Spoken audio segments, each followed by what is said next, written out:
Yo soy un optimista crítico. Yo pongo la metáfora en el libro que serían, por un lado, están los retrógrados, que se oponen a la ola pero van a ser arrastrados por ella, luego los que se dejan llevar y entonces lo que pasa es que simplemente son arrastrados por ella, y más bien lo que deberíamos de hacer es surfear sobre la ola, aprovechar la fuerza que tiene la tecnología, pero con un sustrato ético, con un sustrato filosófico, pensando hacia dónde queremos llegar nosotros. Ortega y Gasset era optimista, aunque crítico, con respecto a la invasión de la tecnología en el mundo humano, mientras que Martin Heidegger era muy crítico, era muy pesimista y decía que eso llevaba al apocalipsis. Lo paradójico es que Martin Heidegger, para ir contra esa tecnologización de la sociedad, apoyó a los regímenes nazis.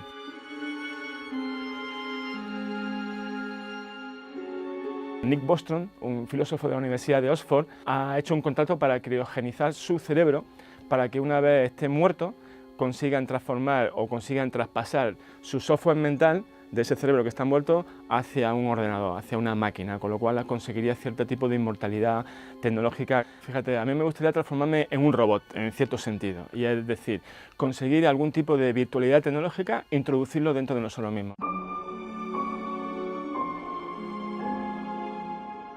Yo creo que es fundamental que la tecnología tenga una base cultural, una base filosófica, y es donde interviene el aspecto liberal de la cuestión, ¿no? Y es que es muy importante que ese desarrollo de la tecnología se lleve a cabo en una sociedad que esté dominada por la democracia constitucional por un lado y por una economía de mercado. ¿Por qué? Porque ahí van a ser el pueblo, la gente, los ciudadanos los que puedan decidir hacia qué tipo de sociedad tecnológica vamos a ir. Un ejemplo que no es tan radical como el de Nick Bostrom cuando intenta criogenizar su cerebro, lo estamos viviendo ahora. Seguramente en la próxima legislatura se van a legalizar en España la gestación subrogada, que es que gracias a la tecnología, gente que en principio no puede tener hijos, como pueden ser homosexuales o gente que en principio por cuestiones biológicas no pueden tener hijos, van a poder utilizar los vientres de otras personas. Claro, ahí se produce un miedo por parte de conservadores por un lado o por feministas por otro, hacia lo que ellos llaman una tecnologización del cuerpo humano. Pero desde mi punto de vista eso es positivo si hay un debate público y la gente al final es la que decide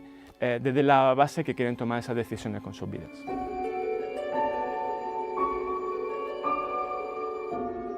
Precisamente una de las cuestiones que planteo en el libro es ser o no ser persona. Y en hay también el famoso libro de Asimov, el de Yo Robot, que precisamente lo que se está planteando el robot es ¿qué soy yo?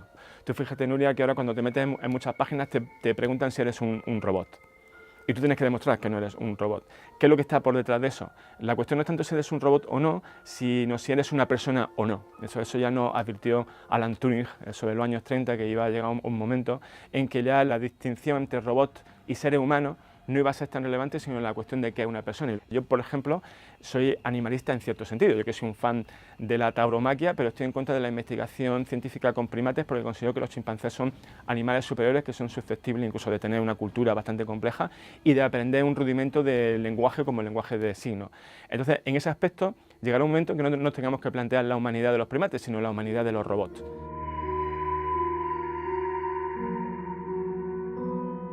No puedes construir un robot si antes no has dilucidado ciertos conceptos filosóficos básicos, como qué es pensar o, por ejemplo, qué es la ética. ¿Cuál es el fallo de Asimov? Que le dijo a los robots cómo tenían que comportarse. Cuando uno es una persona, sea robot o ser humano, hace lo que tiene que ir hacia una autonomía moral. Es decir, el robot tiene que decidir por sí mismo lo que está bien y lo que está mal. Y entonces cuando ahí se introducen no las tres leyes de la robótica, sino los tres imperativos categóricos de Kant. Entonces, claro, le vamos a tener que introducir en la programación de los robots los imperativos categóricos de Kant. Y ahí me gustaría ver entonces a los ingenieros informáticos de Oxford y los filósofos viendo cómo se implementa eso en una programación lógica.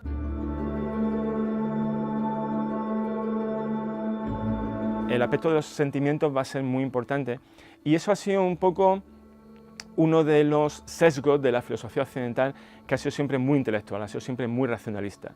Y cuando se ha intentado hacer un robot que sea un robot, se ha planteado solo la parte cognitiva, no la parte emocional, que es uno de los errores que veíamos que pasaba con 2001, cuando Kubrick diseñó su HAL 9000 en esa película, ¿no? Que era muy lógico, pero claro, llegaba una contradicción y esa contradicción hacía que el robot, en este caso la máquina artificial, se volviese loca.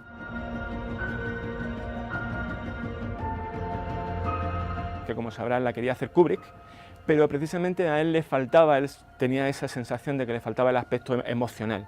que hacía falta introducir en esa película donde los sentimientos son fundamentales. Y por eso se puso en contacto con Spielberg.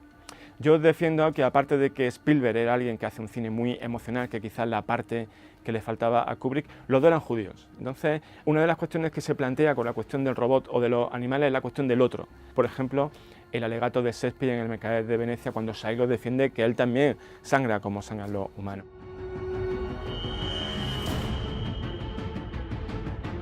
Si el siglo XX fue el siglo, en primer lugar, del desarrollo del átomo, y en la parte posterior del siglo fue cuando se descubrió el lenguaje de la vida, el siglo XXI va a ser el Watson y Crick o el Albert Einstein del siglo XXI, va a ser quien descubra el lenguaje del pensamiento. Cómo es el mentalés, cómo hace que nuestro cerebro se produzcan pensamientos, cómo se produce la mente, cómo se producen esos sentimientos. Quien descubra eso va a dar con la piedra filosofal para dar luego posibilidad a desarrollar todas esas máquinas pensantes y sintientes.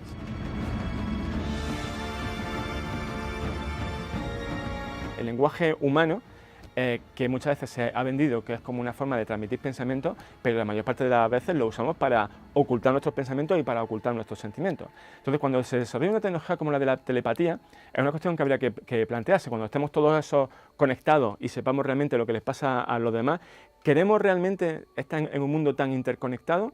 ¿Vamos a querer plantear o defender nuestra privacidad y nuestros secretos? Y nuestra civilización es una civilización fundamentalmente liberal. Entonces yo creo que ahí está el punto de vista de los liberales, que convenzamos a la gente de que muchas veces la libertad y la privacidad es verdad que tiene un coste en la voz de seguridad, pero que merece mucho la pena. Entonces quizá haya que determinadas tecnologías no desarrollarlas precisamente por eso, porque supondría un aumento de la tecnología, pero una disminución de lo que consideramos que es estrictamente humano.